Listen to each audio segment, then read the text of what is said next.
Hey, welcome everyone. I'm Ted Erhart. Just a brief market overview because I've had some folks reaching out, kind of wondering what's happening. Obviously, we've had a lot more market volatility here in 2022. Today is kind of a perfect example of that. It is May 18th, and here's the homepage of the Wall Street Journal. You can see the Dow was off about 1,200 points today, which works out to about 3.5%. The NASDAQ was down closer to 5%. And driving that today, the main narrative is we had this really negative earnings report from Target. At least that seems to be how it was perceived by the marketplace. Basically, Target said inflationary pressures or inflationary costs were eating into corporate profits. That comes on the heels of a similar report from Walmart yesterday. On top of that, we had some inflation data out of the UK, which came in at the highest level in 40 years. So the market is concerned about inflation, not just for what it means for individual companies like Target and Walmart, for instance, but what folks are more concerned about, or what the marketplace I think is much more concerned about, is it means that central banks like the Federal Reserve, like the ECB, are much more likely to be aggressive in raising interest rates in an effort to bring inflation down.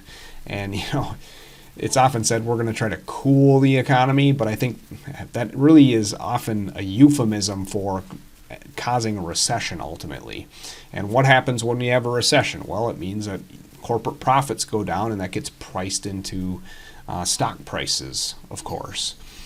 So this has really been kind of the main narrative throughout the course of 2022. The Federal Reserve has made a pretty strong pivot this year. Last year, the view was, yeah, we have some inflation, but we think it's just going to kind of go away. We think this is pandemic related. But this year, they've really changed their message. Okay, we recognize that inflation is a problem. It appears to be much more long lasting, and therefore we're going to take action. And I've done some other videos on this. Obviously, a recession would be negative for stocks because corporate profits would be impacted.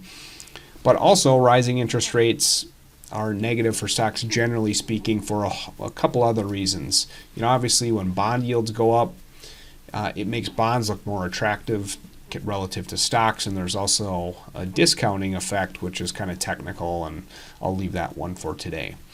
So I definitely expect choppier waters in the model portfolios that I manage. Actually, early in the year, in January, I started making some defensive moves, and I don't claim to be a genius, but those moves look to be well played. However, in hindsight, I wish I would have been much more aggressive in making those moves or gone a little bit further. But you got to remember, this game of investing is not about precisely getting these things right. No one bats 1,000, as they say.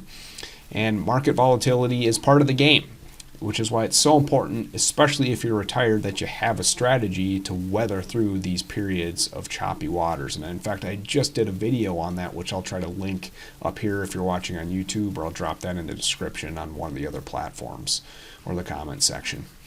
So that's just a quick market update.